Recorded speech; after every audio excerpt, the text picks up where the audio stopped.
সরকার বলছে সংকট নেই, তারপরও শঙ্কায় তেলের পাম্পে ভিড়। আজও সারা দেশে একই চিত্র।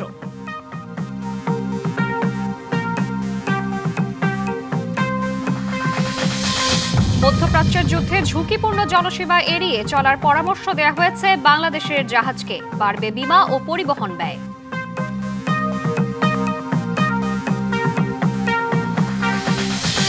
জ্বালানি ও অর্থ সংকটে ধুঁকে মরছে দেশের তৈরি পোশাক শিল্প। ঈদে বকেয়া বেতন আর বোনাস নিয়ে অস্থিরতার শঙ্কা।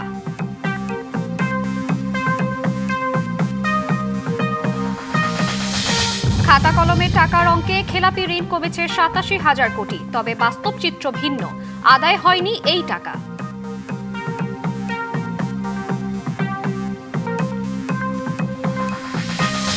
ন্যায়ভিত্তিক সমাজ গড়ার প্রত্যয়ে এবার পালিত হচ্ছে বিশ্ব নারী দিবস। বাংলাদেশের চিত্র, ঘরে বাইরে কোথাও নিরাপদ নয় নারী।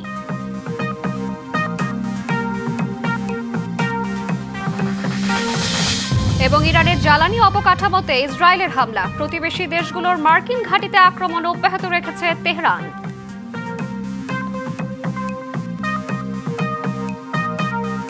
জ্বালানি তেলের সংকট আর মূল্যবৃদ্ধির শঙ্কায় রাজধানীর পাম্পগুলোতে ভিড় কমছে না। এতে পাম্প ছাড়িয়ে সড়কে গাড়ি ও মোটরসাইকেলের দীর্ঘ সারি ছড়িয়ে পড়েছে। তবে দীর্ঘ সময় লাইনে দাঁড়িয়ে থেকে কম তেল পাওয়ায় ক্ষোভ প্রকাশ করেন অনেকেই। পাম্প কর্তৃপক্ষ বলছে তেলের পর্যাপ্ত মজুদ থাকলেও আতঙ্কে তেলের জন্য ভিড় করছেন অনেকে। শনিবার থেকে মোটরসাইকেলে সর্বোচ্চ ২ থেকে ৩ লিটার ও গাড়িতে ১০ থেকে ২০ লিটার তেল সরবরাহ করা হচ্ছে।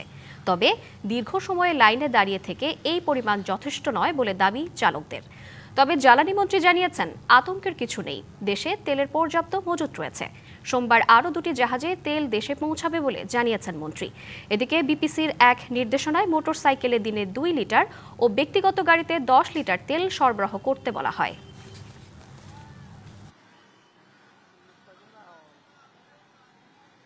কালকে ২টার সময় দাঁড়ায় সন্ধ্যা ৬টায় পাইছি তেল, পুরো ৪ ঘন্টা। আমি একটা জব করি, কিন্তু আমি টাইম মতো যাইতে পারতেছি না। ট্রাস্টে গেছি ৯টার সময় দাঁড়াইছি, 11:30টার সময় আমি আবার চলে গেছি, তেল পাই নাই। পরে আবার এই মাত্র এখন এই জায়গায় দাঁড়াইলাম, এটা তো বন্ধই। জানাইছে যে তেলে নাকি ওখানে যেখানে মজুদ সেখানে নাকি তেল এখনো আনতে গেছে, কিন্তু সেখানে সিরিয়ালে আছে। আসলে আমাদের তেলের কোনো অভাব নাই। শুধু তাই না, আগামী ৯ তারিখে আরও 2টা ভেসেল আসছে। সুতরাং তেলের কোনো সমস্যা নাই, আমাদের কাছে মজুদ আছে। আমরা পেট্রোল পাম্পে তেল দিচ্ছি এবং চলবে এটার জন্য লাইন দিয়ে সারা রাত জাগার কোনো প্রয়োজন নাই। জ্বালানি তেলের সংকটে রাজধানীর বিভিন্ন পাম্পে ভিড় করছেন যানবাহন চালকরা। আরও জানাতে থেকে রামপুরা এলাকা থেকে যুক্ত হচ্ছেন সহকর্মী জাকারিয়া খান। জাকারিয়া, এখন কেমন দেখছেন পেট্রোল পাম্পের চিত্র? ভিড় করছেন কিনা জানাবেন। হ্যাঁ শ্রাবন্তী, আসলে আমরা তো সকাল থেকে দেখছিলাম, রাজধানীর বিভিন্ন জায়গায় যাচ্ছিলাম। আসলে আমরা যেটি দেখতে পেয়েছি, ২-১টি পাম্প ছাড়া কিন্তু বেশিরভাগ পাম্পই বন্ধ রয়েছে এই মুহূর্তে। এবং যার কারণ হিসাবে যদি আমি বলি, গত ২ দিন অর্থাৎ শুক্রবার এবং শনিবার তেলের যে ডিপোগুলো থাকে, সেই ডিপোগুলো থেকে আসলে পাম্পগুলোতে তেল সরবরাহ হয়নি। এটা সরকারিভাবেই বন্ধ থাকে তেল পরিবহন। তো সেই কারণে আসলে ২ দিন বন্ধ থাকায় একটি সংকট তৈরি হয়েছে। তবে আমরা ডিপো পাম্প মালিকদের সাথে কথা বলছিলাম, তারা যেমনটি বলছিলেন যে আজকে ডিপো থেকে আবার তেল সরবরাহ শুরু হচ্ছে। তো তারা আজকে তেল আনবেন এবং তার পরপরই কিন্তু আবার পরিস্থিতিটা স্বাভাবিক হতে থাকবে।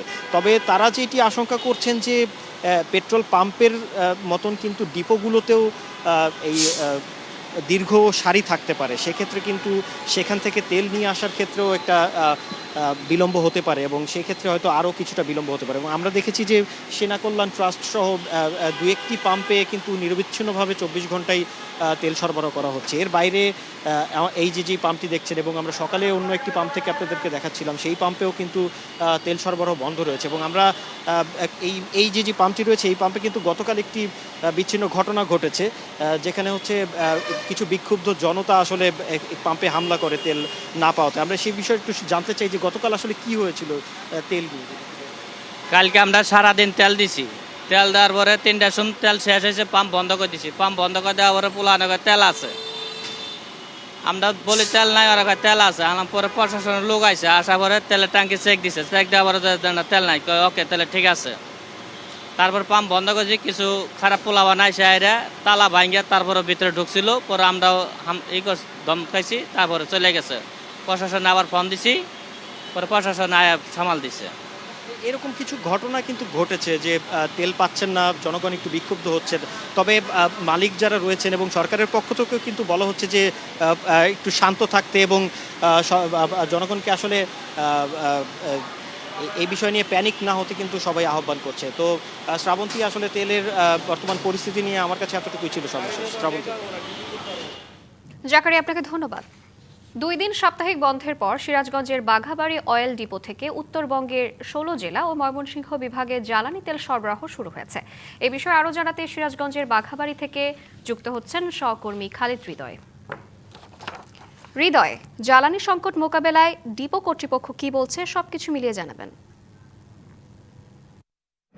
শ্রাবন্তী, এই শুক্র এবং শনিবার এই 2 দিন সাপ্তাহিক বন্ধ থাকার পর কিন্তু বাঘাবাড়ী ওয়েল ডিপো থেকে আজ সকাল 9টা থেকে কিন্তু জ্বালানি তেলের যে সরবরাহ সেটি কিন্তু শুরু হয়েছে। আপনি জানেন যে এই ডিপো থেকেই কিন্তু উত্তরবঙ্গের 16 জেলা এবং ময়মনসিংহ বিভাগেও কিন্তু তেল সরবরাহ করা হয়। সেই ক্ষেত্রে গত বৃহস্পতিবার স্বাভাবিকভাবে তেল সরবরাহ করা হয়েছে এবং এই যে মধ্যপ্রাচ্যের যুদ্ধে পরিস্থিতির কারণে তেল সংকটের একটি তথ্য বা গুজব যে ছড়িয়ে পড়ে তার জন্য কিন্তু সাধারণ যারা ভোক্তা রয়েছে তারা কিন্তু প্রয়োজনের অতিরিক্ত তেল সংগ্রহ করতে শুরু করে এবং যার ফলে কিন্তু পেট্রোল পাম্পের যে তেলের মজুদ রয়েছে সেটির কিন্তু বেশ কিছু জেলায় আমরা সংকট দেখতে পেয়েছি। তার মধ্যে কিন্তু এই ডিপো থেকে কিন্তু এই 2 দিন বন্ধ থাকার কারণে কিন্তু পেট্রোল পাম্পওয়ালারাও কিন্তু এই তেল তারা পাচ্ছিল না।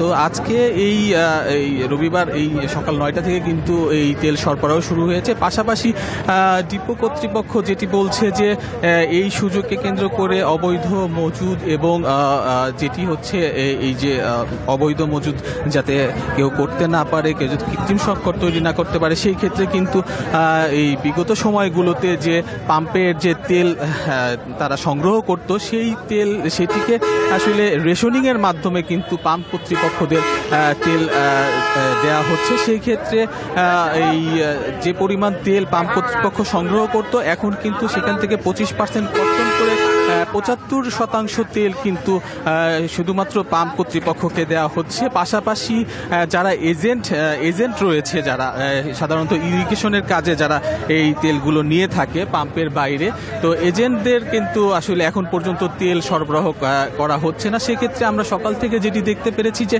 যারা এজেন্ট রয়েছে তাদের মধ্যে কিন্তু কিছুটা ক্ষোভ বিরাজ করছে। তারা বলছে যে আসলে আমরা যদি তেল না পাই সেক্ষেত্রে কিন্তু কৃষকরাও কিন্তু ক্ষতিগ্রস্ত হওয়ার সম্ভাবনা রয়েছে। পাশাপাশি সকাল থেকে আমরা যেটি দেখেছি যে এই উত্তরবঙ্গের বিভিন্ন জেলা থেকে কিন্তু এই যে ট্যাঙ্ক লরিগুলো আছে সেই ট্যাঙ্ক লরিগুলো কিন্তু এই ডিপোতে আসছে, অবস্থান করছে এবং তারা কিন্তু দীর্ঘ লাইনে দাঁড়িয়ে কিন্তু এই তেলের জন্য অপেক্ষা করছে। তো এখন পর্যন্ত এখানে আপনি দেখতে পাচ্ছেন যে এখন পর্যন্ত এখানে কিন্তু অনেক ভিড় আমরা দেখতে পেয়েছি এবং এভাবেই কিন্তু এই রেশনিংয়ের মাধ্যমেই কিন্তু আসলে এই সারা দিনই কিন্তু এভাবে তেল ডিপো থেকে প্রদান করা হবে। তো এই ছিল সিরাজগঞ্জের বাঘাবাড়ী থেকে তেল ডিপো থেকে আমার কাছে সর্বশেষ। শ্রাবন্তী। খালিদ, আপনাকে ধন্যবাদ। মধ্যপ্রাচ্য জুড়ে যুদ্ধ ছড়িয়ে পড়ায় বাংলাদেশের পতাকাবাহী জাহাজগুলোকে ঝুঁকিপূর্ণ জলসীমায় এড়িয়ে চলাচলের পরামর্শ দিয়েছে নৌ পরিবহন অধিদপ্তর। এদিকে ঝুঁকিপূর্ণ রুট এড়িয়ে সার্ভিস অব্যাহত রাখতে কন্টেইনার পরিবহন ভাড়া বাড়াতে শুরু করেছে আন্তর্জাতিক শিপিং প্রতিষ্ঠানগুলো। এ কারণে বাড়বে বিমা ও জাহাজের পরিবহন ব্যয়। এতে বাংলাদেশের আমদানি রপ্তানি বাণিজ্যে বড় ধরনের নেতিবাচক প্রভাব পড়ার শঙ্কা তৈরি হয়েছে। মার্কিন ও ইসরায়েলি স্বার্থ সংশ্লিষ্ট জাহাজ ছাড়া অন্য সব দেশের জাহাজ চলাচলে হরমুজ প্রণালীতে বাধা নেই। তবে মধ্যপ্রাচ্যে যুদ্ধ পরিস্থিতিতে উত্তেজনায় বিরাজ করছে এই অঞ্চলে। বিকল্প রুট হিসেবে দক্ষিণ আফ্রিকার কেপ অফ গুড হোপ হয়ে বিভিন্ন দেশের জাহাজ চলাচল করছে। এতে ঝুঁকি কিছুটা কম থাকলেও বেড়ে যায় বিমা ও জাহাজের পরিবহন ব্যয়। চলমান যুদ্ধ পরিস্থিতিতে নিরাপত্তার কথা মাথায় রেখে বিকল্প পথকেই ভরসা হিসেবে দেখছেন কিছু ব্যবসায়ী। তারা বলছেন বিকল্প রুটের দাম বাড়লেও পরিবহন অনেকটা নিরাপদ। এমন পরিস্থিতিতে জ্বালানি বিশেষজ্ঞরা তেল ব্যবহারে সাশ্রয়ী হওয়ার পরামর্শ দিচ্ছেন। তেল নির্ভর ইয়েগুলোতে আমাদেরকে একটু সাশ্রয়ী হতে হবে। আর এ ব্যাপারে আমাদের বিকল্প যেমন সোলার এনার্জি উইন্ড এনার্জি এ সমস্ত দিকে একটু আমাদের কনসেন্ট্রেট করতে হবে। ঢুকিয়ে আনাবার জন্য বিভিন্ন শিপিং লাইনগুলো ইতিমধ্যে 8 থেকে প্রায় $1500 ভাড়া বৃদ্ধির একটি ঘোষণা দিয়েছেন। বাংলাদেশ থেকে যারা রপ্তানি করছেন তাদের উপরে এই অতিরিক্ত যে ভাড়া বৃদ্ধির সেই চাপটা তাদেরকে বহন করতে হবে। বাংলাদেশের পতাকাবাহী জাহাজগুলোকে সর্বোচ্চ সতর্কতা অবলম্বনের পরামর্শ নৌ পরিবহন অধিদপ্তরের। আমাদের যে কন্টেইনার শিপিং আছে এই কন্টেইনার শিপিংও ভিন্ন পথে আনা নেওয়া করতে হবে, যার ফলে কিছুটা খরচ বৃদ্ধিপ্রাপ্ত হওয়ার সম্ভাবনা আছে। আমদানি রপ্তানিতে খরচ বাড়লেও নিরাপত্তার স্বার্থে নৌপথে রুট পরিবর্তন ছাড়া বিকল্প নেই বলে মনে করছেন সংশ্লিষ্টরা। মাসুদুল হক, ডিবিসি নিউজ, চট্টগ্রাম। মধ্যপ্রাচ্যে যুদ্ধের আগে হরমুজ প্রণালী পার হওয়া 15টি জাহাজ ফিরতে শুরু করেছে চট্টগ্রাম বন্দরে। ইতিমধ্যে 12টি জাহাজ বন্দরে নোঙর করেছে। জাহাজগুলো মধ্যপ্রাচ্যের বিভিন্ন বন্দর থেকে বাংলাদেশের উদ্দেশ্যে রওনা হয়েছিল। ওই সময় অঞ্চলটিতে সামরিক উত্তেজনা বাড়তে থাকলেও সংঘাত শুরু হওয়ার আগেই জাহাজগুলো হরমুজ প্রণালী অতিক্রম করে। বন্দর কর্তৃপক্ষ জানিয়েছে এই 15টি জাহাজের সব মিলিয়ে 7 লাখ টন পণ্য রয়েছে। আমদানি করা এসব পণ্যের মধ্যে 4টি জাহাজে রয়েছে তরলীকৃত প্রাকৃতিক গ্যাস এলএনজি, 2টিতে তরলীকৃত পেট্রোলিয়াম গ্যাস এলপিজি এবং 9টিতে সিমেন্ট শিল্পের প্রধান কাঁচামাল ক্লিংকার।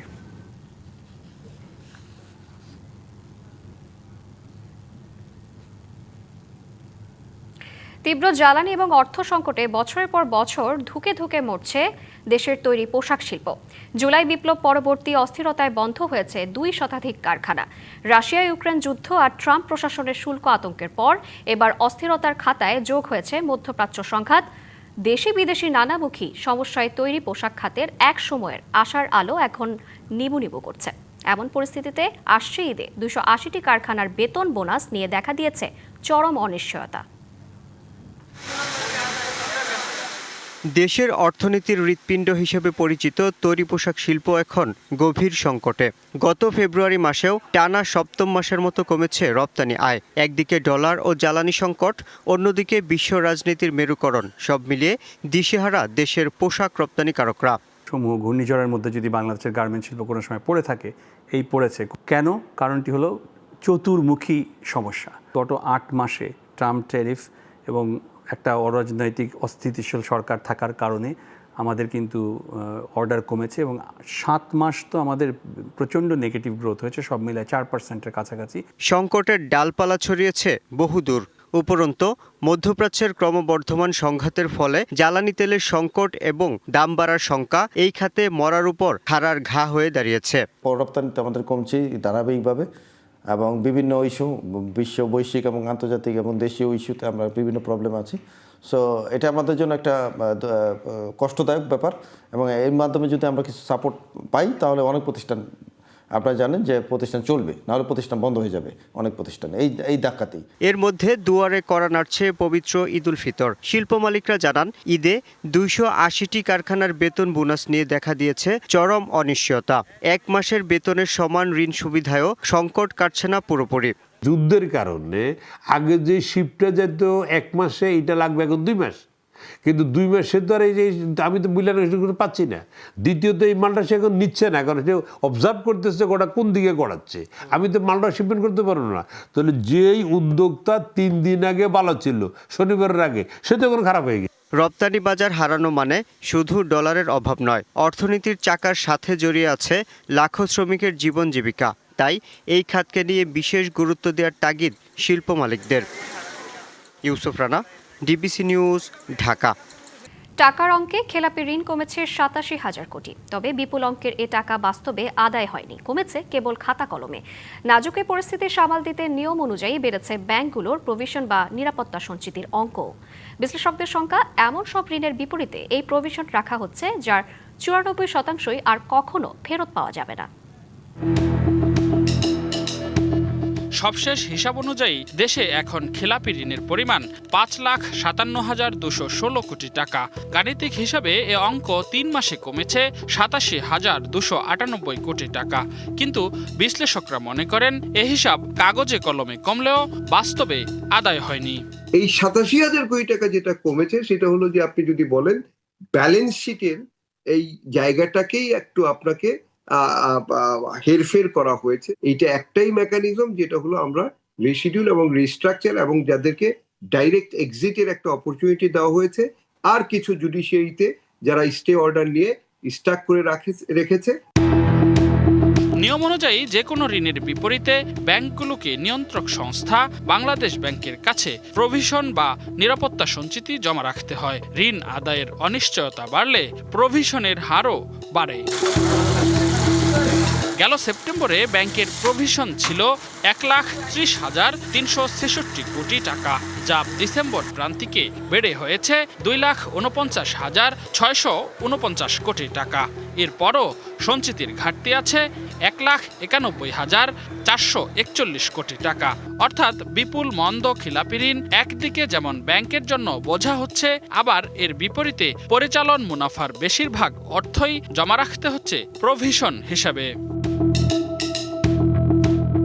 কেন্দ্রীয় ব্যাংকের বিশেষ সুবিধা নিয়ে বিপুল খেলাপি ঋণ নিয়মিত হওয়ায় কিছুটা কমেছে নিরাপত্তা সঞ্চিতির প্রয়োজনীয়তা। তাছাড়া ব্যাংকগুলো গ্রাহকের আমানত নিরাপদ করতে প্রভিশন বাড়িয়েছে। এতে প্রভিশন ঘাটতি কমলেও ব্যাংকের উপর খেলাপি ঋণের চাপের পাশাপাশি প্রভিশন বাবদ বিপুল অর্থ জমা রাখার চাপ বেড়েছে। কেন্দ্রীয় ব্যাংক বলছে, আওয়ামী লীগের শাসনামলে ইচ্ছাকৃতভাবে অপ্রকাশিত বিপুল খেলাপির হিসাব প্রকাশ করেছে ব্যাংকগুলো। এতে খেলাপি ঋণ হু হু করে বেড়েছে। এখন সেটি কমিয়ে আনার উদ্যোগ নেওয়া হয়েছে। মূলত পুনঃতফসিলকরণের মাধ্যমেই এই ঋণগুলো খেলাপির পরিমাণ কমিয়ে আনা সম্ভব হয়েছে। বিশেষ ঋণ সহায়তা, নীতি সহায়তা যেটা প্রদান করা হয়েছে, সেখানে ডাউন পেমেন্টের মাত্রা প্রচলিত হারের তুলনায় কম রাখা হয়েছে। এমন বাস্তবতায় শুধু কাগজে হিসাবের ঘষা মাজা নয়, বরং খেলাপি ঋণ আদায়ের বিশেষ উদ্যোগই হতে পারে ব্যাংক খাতের উন্নতির টেকসই সমাধান, এমন মত সংশ্লিষ্টদের। রেদওয়ানুল হক, ডিবিসি নিউজ, ঢাকা। যুক্তরাষ্ট্রে নিযুক্ত বাংলাদেশের হাই কমিশনার আবিদা ইসলামকে প্রত্যাহার করেছে সরকার। লন্ডনে কমনওয়েলথ সামিটে যোগ দিতে গিয়ে সাংবাদিকদের কথা জানান প্রধানমন্ত্রীর পররাষ্ট্র বিষয়ক উপদেষ্টা হুমায়ুন কবির। কমনওয়েলথ সামিটে অংশগ্রহণের জন্য লন্ডনে পৌঁছেছেন পররাষ্ট্রমন্ত্রী ডক্টর খলিলুর রহমানও। তিনি সাংবাদিকদের প্রশ্নে জানান, সামিটে রোহিঙ্গাদের নিয়ে বক্তব্য উপস্থাপন করবে বাংলাদেশ। হাই কমিশনার লন্ডনও কতদিন ডিভাইসিভ বিহেভিয়ারে কন্ডাক্টে কমিউনিটিতে ডিভাইড করে রাখছে, যে আওয়ামী লীগকরণ করছে এই হাই কমিশনকে। আওয়ামী লীগকরণের দান্দা লইয়া চলছে, কমিউনিটির দান্দা নাই, বাংলাদেশের ইন্টারেস্ট দেখে না। এই হাই কমিশনারকে প্রত্যাহার করা হয়েছে। Thank you. চাঁপাইনবাবগঞ্জ সদরের একটি গ্রামে সমাজ সংস্কারের নামে গান বাজনা ও বাদ্যযন্ত্র বাজানো নিষিদ্ধ করেছে স্থানীয় মসজিদ কমিটি। এছাড়া বিয়ে বাড়িতে গান বাজলে ধর্মীয় রীতিতে বিয়ে পড়াতেও অস্বীকৃতি জানান আলেম সমাজের। এ নিয়ে এলাকায় দেখা দিয়েছে মিশ্র প্রতিক্রিয়া। প্রশাসন বলছে, আইনগত কোনো নিষেধাজ্ঞা জারির এখতিয়ার কারো নেই। বিষয়টি খতিয়ে দেখে ব্যবস্থা নেওয়ার আশ্বাস স্থানীয় প্রশাসনের। চাঁপাইনবাবগঞ্জের ইসলামপুর ইউনিয়নের তেরোশিয়া পোড়া গ্রাম। সম্প্রতি এখানে সমাজ সংস্কারের কথা বলে জারি করা হয়েছে এক নিষেধাজ্ঞা। স্থানীয় মসজিদ কমিটি নিষিদ্ধ করেছে গান বাজনা ও বাদ্যযন্ত্র বাজানো। বিয়ের অনুষ্ঠানে গান বাজালেও ধর্মীয় রীতিতে বিয়ে পড়াতে অস্বীকৃতি জানিয়েছেন স্থানীয় আলেম সমাজ। ফেরিওয়ালাদেরও গ্রামে প্রবেশের সময় বাদ্যযন্ত্র বন্ধ রাখার নির্দেশ দেওয়া হয়েছে। গান বাজনা আমাদের জন্য সামাজিক ব্যাধি। এখানে হচ্ছে যে ছোট ছোট যুবকেরা যারা পরবর্তী প্রজন্ম আসবে, তারা যদি এই দিকগুলো যদি উপলব্ধি করতে পারে, তাহলে তারা ভালো কিছু আমাদের উপহার দিবে। দোকানপাটেও টিভিতে গান বাজাতে পারেন না ব্যবসায়ীরা। আমাদের মতে বড় ছোট যুবক বৃদ্ধ সবাই মত দিয়েছে, দিয়ে আমরা সবাই মিলে গ্রাম থেকে গান বাজনা বন্ধ করে দিয়েছি। আমরা এই গ্রামবাসী একত্রিত হয়ে আমাদের এই গ্রামে কোনো বাদ্যযন্ত্র আমরা বাজাই না। এই গ্রামে কোনো গান বাজনা হবে না বিয়ে বাড়িতে। যদি গান বাজনা হয় বাড়িতে, তো মূল বিয়ে বাড়িতে যাবে না বিয়ে পড়াতে। আলেম ও গণ্যমান্যদের স্বাক্ষর নিয়ে তেরোশিয়া জামে মসজিদের ইমাম নিষেধাজ্ঞার এই ঘোষণা দেন। এছাড়া কারো মৃত্যুর সংবাদ একবারের বেশি প্রচার করা যাবে না। আমরা লাউডলি গ্রামের মধ্যে নোটিশ জারি করেছি, স্পষ্ট আমরা লাউডলি বলে দিয়েছি যে আজ থেকে অত অঞ্চলে আমরা গান বাজনা আমাদের পক্ষ থেকে নিষিদ্ধ করা হলো। হ্যাঁ, এটা কেউ করতে পারবে না। তারপরেও কেউ যদি আশ্রয় নেয় তাহলে আমরা যে বডি গঠন করেছি আমরা যে কোনো সিদ্ধান্ত গ্রহণ করতে পারবো, সবার সম্মতি আছে। এই নিষেধাজ্ঞায় নাগরিকের ব্যক্তি স্বাধীনতা ও সাংবিধানিক অধিকার নিয়ে উঠেছে প্রশ্ন। পুলিশ বলছে এভাবে গান বাজনা নিষিদ্ধ করার সুযোগ নেই। অন্যদিকে তদন্ত করে ব্যবস্থা নেওয়ার কথা জানায় উপজেলা প্রশাসন।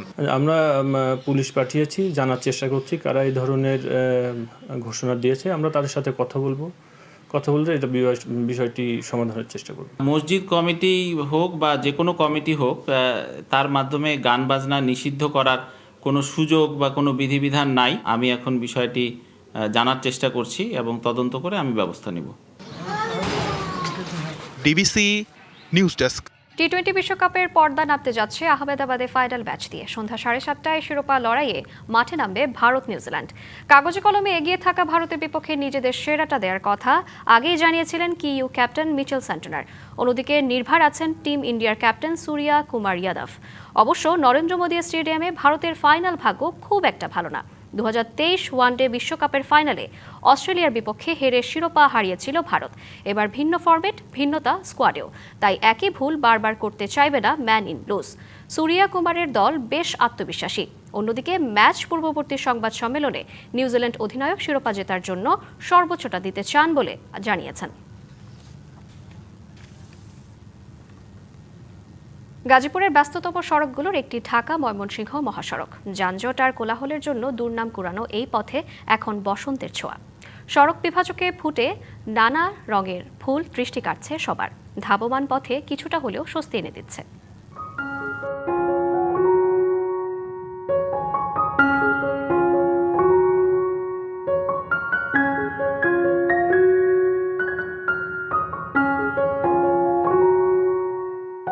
চোখ আর মন জুড়িয়ে দেয়া দৃশ্য।